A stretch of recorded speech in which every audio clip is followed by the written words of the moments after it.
Un saludo afectuoso, amigos y amigas, que desde vuestras casas y a esta hora de la noche tenéis la amabilidad de escuchar a este cura. Como siempre os digo, quiero hacer lo que es mi misión propia del sacerdote, evangelizar. Y evangelizar no quiere decir solo enseñar lo que el Evangelio nos dice en ese libro que llamamos la Sagrada Escritura, la Biblia. Evangelizar es llevar el conocimiento de Cristo y de su doctrina a todos los que no la conocen, o despertar la adhesión a esa doctrina y a ese Cristo de los que ya le conocemos, pero que algunas veces nos aflojamos demasiado en nuestra manera de comportarnos como cristianos.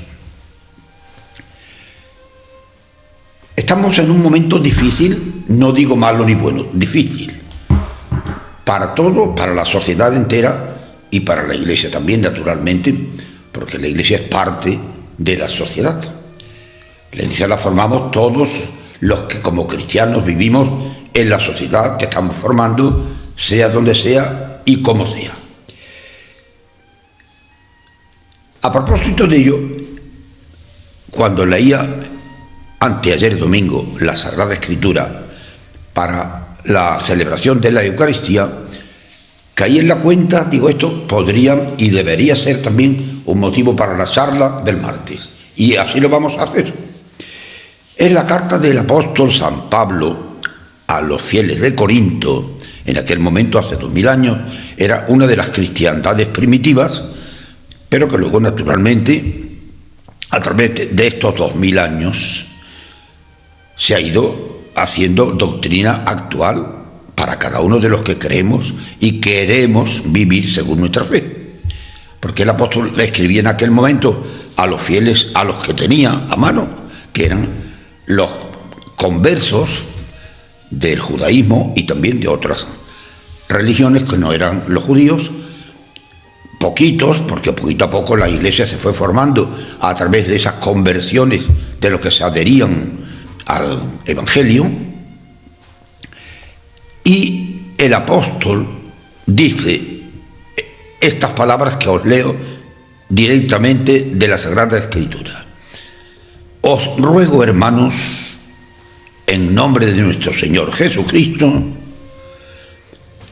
que digáis todos lo mismo y que no haya divisiones entre vosotros. Estad bien unidos con un mismo modo de pensar y un mismo modo de sentir. Esto hoy viene, como dice el refrán, como anillo al dedo. Siempre, en todos los tiempos, ha habido dificultades, por supuesto. La lucha ha sido una constante en la Iglesia, porque siempre, naturalmente, cada uno piensa como piensa y actúa como actúa. No todos estamos unánimes ni en la manera de pensar ni en la manera de obrar. Y ya desde los comienzos, en el grupo de los primitivos cristianos, también ocurría esto. Y el apóstol llama la atención y nos dice que digáis todos lo mismo y que no haya divisiones entre vosotros. Y hoy, en nuestro tiempo, sí que hay divisiones entre nosotros. Y no siempre todos decimos ni hablamos lo mismo. Y esto no es bueno, porque la fe no se diferencia entre los de un sitio y los de otro sitio, los de una manera de pensar y los de otra manera de pensar. La fe cristiana es la misma para los que viven en un extremo de la tierra como los que viven en el otro extremo de la tierra. Todo el que crea en Jesucristo, todo el que acepte la doctrina del Evangelio, necesariamente tenemos que pensar de la misma manera. En estos días precisamente, y esto ya se viene haciendo hace mucho tiempo, la Iglesia ha estado celebrando, sigue todavía, hasta hoy precisamente, la oración universal por la unidad de los cristianos. Para que todos sean, como Cristo nos dice en el Evangelio, Padre, que todos sean uno, como tú y yo somos uno. Porque de esta manera creerán que tú me has enviado. El octavario por la unidad de las iglesias, que se ha celebrado en estos días y que hoy precisamente termina, es la oración universal de la Iglesia para conseguir que los cristianos, los que tenemos la fe de Jesucristo, todos, sin excepción, pensemos de la misma manera y actuemos de la misma manera. Precisamente este año se está cumpliendo el 500 aniversario, o sea, 500 años, de la separación de lo que llamamos la Iglesia luterana. Lutero, un fraile de aquella época del siglo XVI, con su manera de pensar y su manera de escribir y de predicar, separó a una gran parte de la Iglesia y produjo la división que todavía hoy, desgraciadamente, estamos sufriendo ellos y nosotros. El luteranismo, los luteranos, siguen la doctrina que Lutero enseñó en su momento, que se apartaba en gran parte de la doctrina oficial y verdadera y auténtica del Evangelio. No vamos a decir que fue culpable o dejó de serlo, eso es cuestión de los que tienen que determinarlo.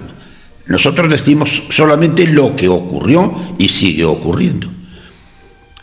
La Iglesia Católica es la que acepta la obediencia al sumo pontífice, al Papa, al que por voluntad de Dios y de Cristo lleva la dirección y la autoridad en la Iglesia. Lutero se separó de esa unidad porque él pensaba de una manera distinta y quería imponer su manera de pensar, su manera de entender el cristianismo. Y esa separación después se fue haciendo otras muchas separaciones que se fueron apartando de la misma doctrina de Lutero. Y así aparecieron ese montón de sectas, de grupitos, que todos se llaman cristianos, pero que no están viviendo de acuerdo con lo que Cristo es y dice.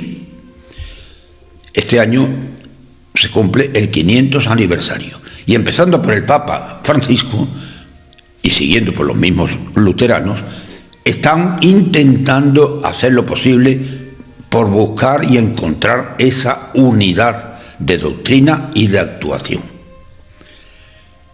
Sigue diciendo el apóstol: hermanos, me he enterado por los de Cloe era una ciudad, de que hay discordias entre vosotros. Y yo os digo, porque algunos dicen, yo soy partidario de Pablo, yo soy partidario de Pedro, yo soy partidario de Apolo, yo de Cristo. Y yo os pregunto, dice el apóstol, ¿quién ha muerto por vosotros? ¿Quién os ha dado la vida cristiana? ¿Quién os ha dado la salvación? ¿Apolo, Pablo, Cefas, Cristo? Pues si Cristo, todos somos de Cristo, no un grupito de Pablo, otro grupito de este y otro grupito del otro, que es lo que desgraciadamente ha ocurrido y sigue ocurriendo. En nuestros tiempos, en que la gente puede llegar, si quiere, al conocimiento de la verdad, porque hay muchos medios para hacerlo,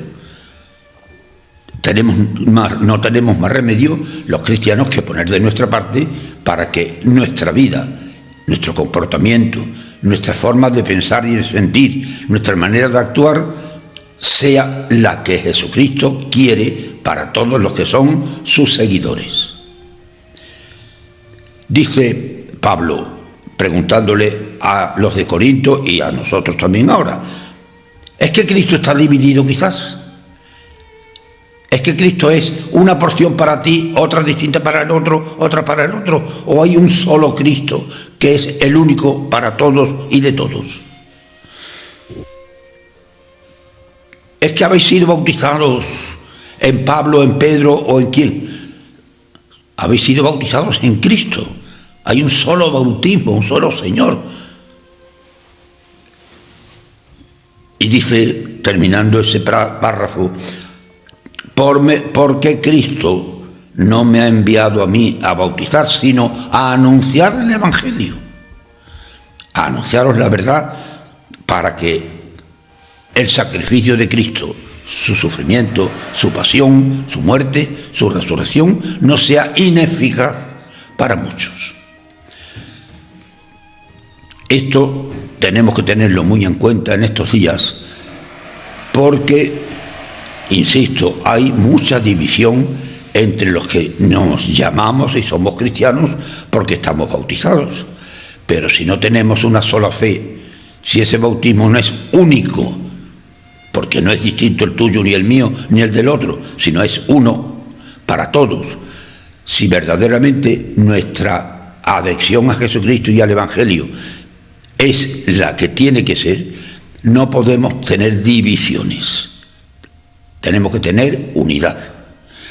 Y la unidad es aceptar la doctrina de Cristo y de su Iglesia tal como Cristo y la Iglesia la propone, no como a muchos les gusta que fuera, o querría que fuera, o intentan hacer lo posible, porque a mí me parece, yo creo que, o yo pienso que, no.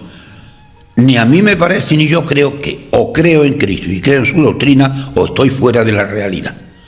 Esta es la verdad que en estos días la Iglesia nos ha hecho pensar. Luego tenemos otro asunto, y esto es universal. El Papa dijo una palabra muy dura. La han repetido algunas veces también estos días los que han hablado de este tema.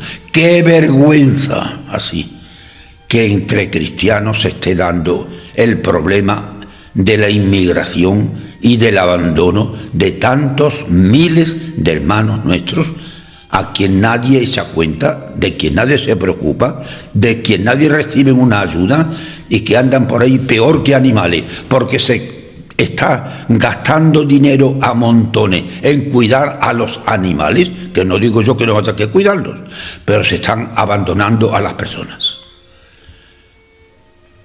Y esto está ocurriendo precisamente en Europa en estos días, donde hay más de 600.000 niños que andan por ahí desparriados, huyendo de su patria y de su país porque les persiguen, porque no les dejan vivir, porque les están martirizando, pero así, la palabra exacta, martirizando, matándolos públicamente, y tienen que huir de sus casas, de sus países, de su tierra, de sus cosas.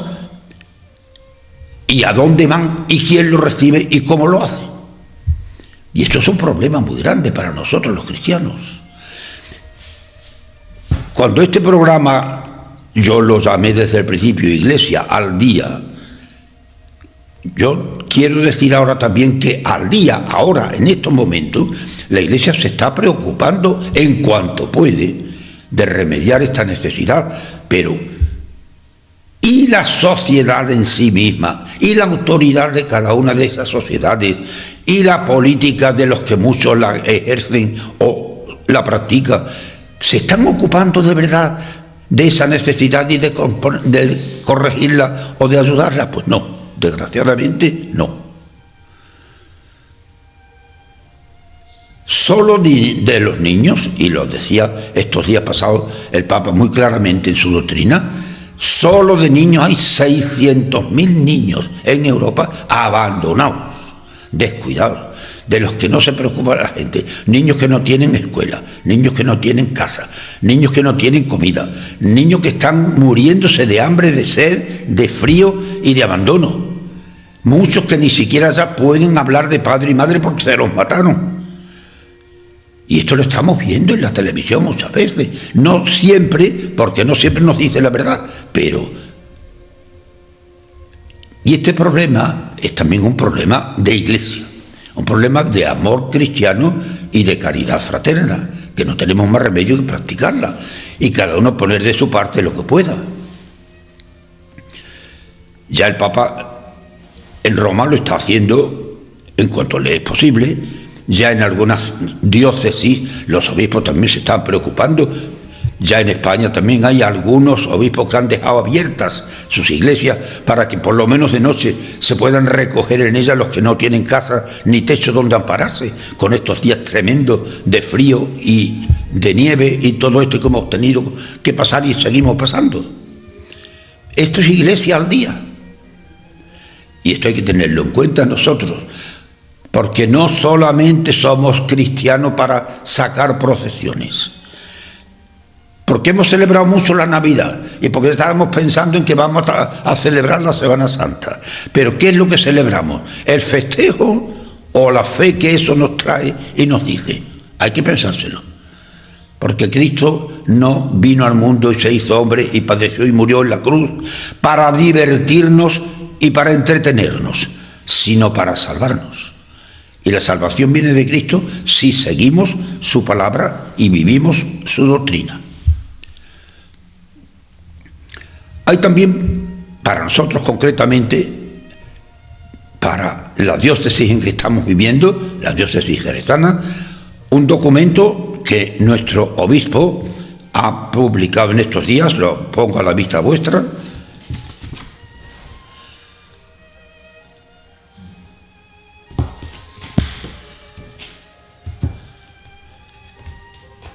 Este documento se refiere concretamente a un fenómeno que se está dando con mucha frecuencia y que hay que ponerle remedio: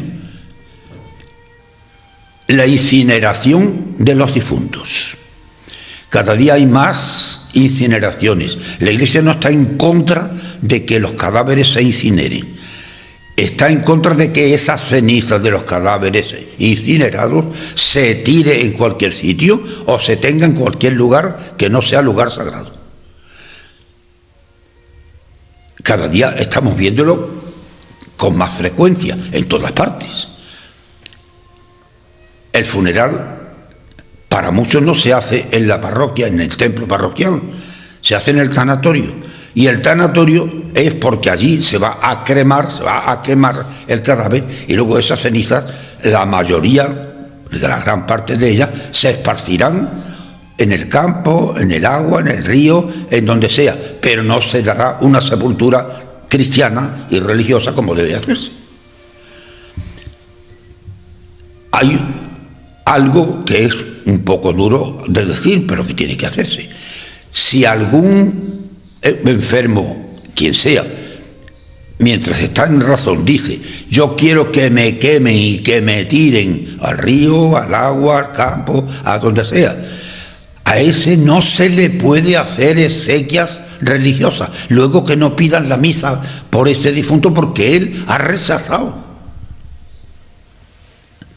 Si la familia, y no el difunto, hace lo que acabo de decir, de tirar esa ceniza a un lado o a otro, esa familia que sepa, y esta es la doctrina de que nuestro obispo y los demás acaban de decirlo, esa pastoral de las exequias, el difunto merece y necesita la oración de los suyos.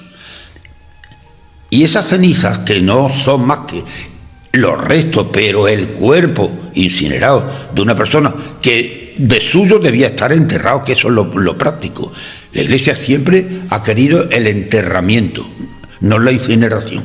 La permite en los momentos en que sea necesario, pero esa ceniza tiene que tener el mismo cuidado y el mismo respeto que el cadáver entero. Por lo tanto, o se llevan a un columbario que pueden tener en las iglesias, en la parroquia, o en las hermandades, o donde sea, o en el cementerio, en donde están sepultados el resto de los difuntos. Pero nunca, en ninguna parte, tirados así. Es que él dijo que lo tiráramos. Pues si dijo él que lo tiráramos, ustedes no vengan ahora a pedir misas por el difunto, ni sufragio por el difunto, porque él ha renunciado a una realidad que es la de el pensamiento de la resurrección de los muertos, que es un dogma de fe, que lo decimos en el credo cada día que lo rezamos. Creo en la resurrección de los muertos y en la vida eterna.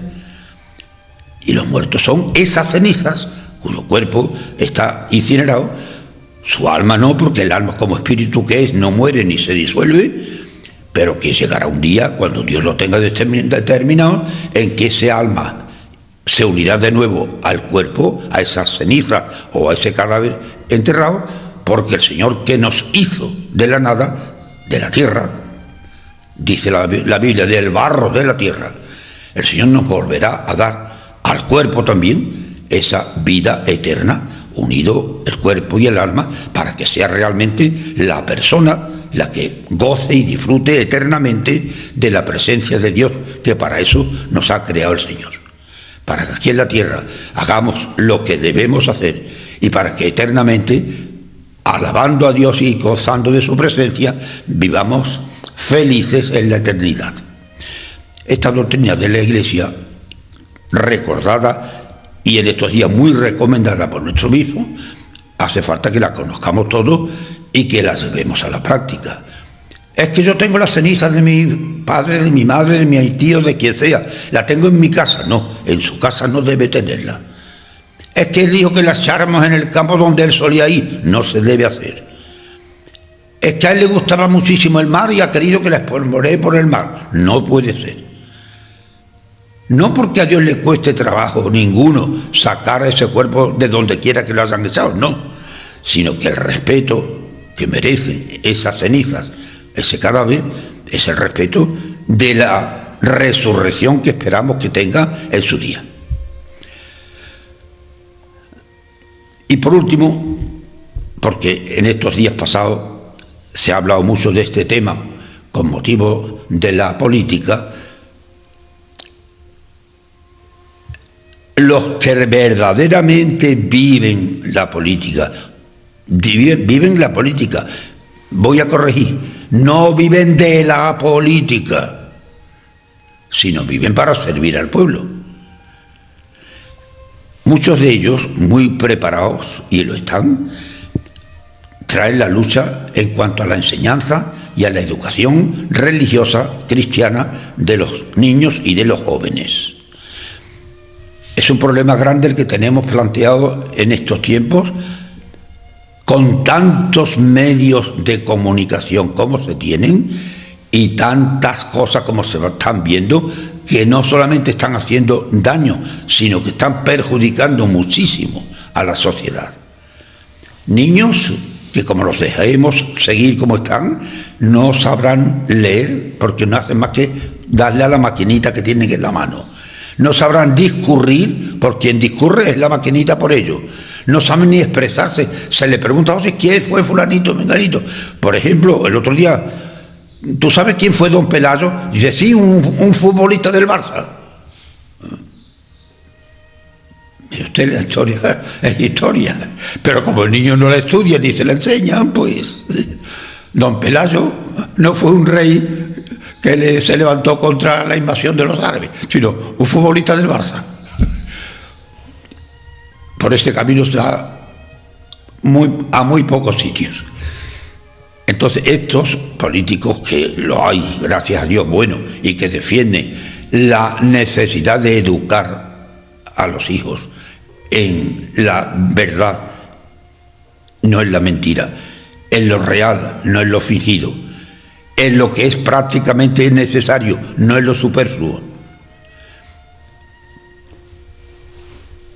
No desechamos en absoluto, la Iglesia no lo hace, el que la formación de los muchachos o de los jóvenes sea la que es propia de sus padres, que son mahometanos, pues son mahometanos, que son judíos y son de raza de otra, pues muy bien, se les respeta, pero también la religión católica, también. Y en España concretamente, digan lo que digan o hagan lo que hagan, más del 90% de los españoles somos cristianos porque estamos bautizados en la Iglesia Católica. Por lo tanto, si nuestra vida de cristiano exige un comportamiento propio de un cristiano, no se nos puede ni prohibir, ni evitar. Tenemos derecho a la formación y a la educación según nuestra fe, según nuestra creencia. Para eso los padres de todos estos niños y jóvenes tributan al Estado y pagan, y el Estado tiene obligación a esos padres atenderlos en las necesidades y problemas que a esos padres se les pueden presentar en la educación de sus hijos. Y repito, cada uno puede y tiene derecho a pedir la suya, el mahometano como mahometano, el judío como judío, el hebreo como hebreo y el católico como católico. Pero que no se nos coarte ni se nos cierre la puerta, porque aquí todo el mundo es igual. Pues no, mire usted, aquí todos somos iguales como personas, pero cada uno tiene su manera de pensar, de creer y de actuar. Y esto hay que tenerlo muy presente, porque si no, el camino que llevamos no nos lleva a ninguna parte buena. Esta es la doctrina que hoy por hoy he querido dejar muy clara, siguiendo precisamente lo que al principio os he leído de la palabra de Dios en el Evangelio, en esa carta del apóstol San Pablo. Que ninguno diga yo soy de este, yo soy de aquel, yo creo en este y yo no creo en el otro. No. Que todos, si somos realmente cristianos y queremos vivir como tales, tengamos una unidad de fe, una unidad de criterio, una unidad de práctica y una unidad, sobre todo, de amor. Amaos unos a otros, dice Jesús, como yo os he amado a todos. Esta es la misión del cristiano y de la Iglesia al día, tal como hoy la vivimos, y esto es lo que yo hoy quiero dejar claro en esta charla semanal. Que el Señor nos ayude a todos para que realmente la vivamos y la hagamos vivir en lo posible a los que nos rodean.